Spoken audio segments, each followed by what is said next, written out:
Hello everyone, Richard here, and today we're going to be discussing dodge mechanics in Payday 2.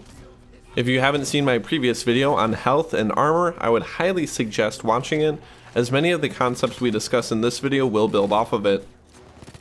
Thankfully, unlike armor, a dodge is much more straightforward with a few minor exceptions, and most of this video will be focused on employing dodge tactics, as well as some pros and cons comparing it to armor and health-centric builds.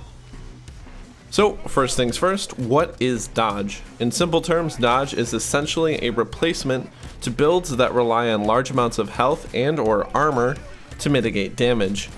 Instead of absorbing damage, dodge builds attempt to avoid damage altogether by being extremely quick and agile. Dodge builds specifically focus on armor, skills, perks, and weapon builds to increase their dodge statistic. Unlike armor, which acts like an additional regenerating health pool, dodge simply is a percentage chance for you to ignore an attack altogether.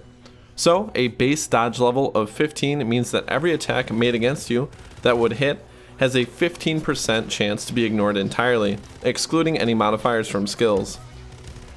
However, there are some interesting things to keep in mind with this as well. Dodged attacks will still interrupt armor regeneration, meaning you will still be in a vulnerable state if your armor is depleted after you get hit initially. This isn't an unlikely scenario either, as dodge builds tend to forego durable armor for their extra agility. One plus though is that dodge will still work on melee attacks as well per normal. However, you will still be moved back by the attack. If you are curious, the highest obtainable dodge bonus currently is 70%. This is achieved through the 5% from the suit and tie, 45% from the rogue perk deck, 10% from Sneaky Bastard, and finally 10% from Duck and Cover, assuming you're crouched. And this can be further increased to 75% using a passive AI skill, assuming he hasn't been replaced by a real player. As I said, this is much simpler than the armor and health mechanics, but now that we have a solid grasp on both concepts, what are the pros and cons of both builds? Dodge has a huge advantage against enemies that deal lots of damage, excluding snipers, since excess damage that breaks your armor will not spill over into your health. For example, a black dozer at close range will inflict enough damage to break an ICTV, leaving your health vulnerable. The same is true for a dodge build utilizing a suit. Plus, it may not even damage you at all thanks to dodge. This alone makes dodge builds very valuable at taking on dozers and bosses, since they can often mitigate most, if not all, of their initial damage rather quickly. To boot, many dodge builds also have an emphasis on critical hits, thanks to the Sneaky Bastard and low blow skills having similar detection requirements, but more on that later. Some of the main disadvantages to dodge are its high vulnerability to snipers, especially on higher difficulties, as you can be instantly downed with one shot even with full health and armor. Your durability is also based on luck, so if you don't find yourself in the favor of RNGesus, you may be on the receiving end of a lot of hurt. The final big nail in the coffin, at least for me, is the high vulnerability when moving medium or heavy bags, such as gold, weapons, cash, and especially engines. Dodge builds thrive on their high mobility, and heavy bags severely diminish this, leaving them slow and exposed. So what differentiates an armor build from a dodge as far as weapons, skills, and equipment?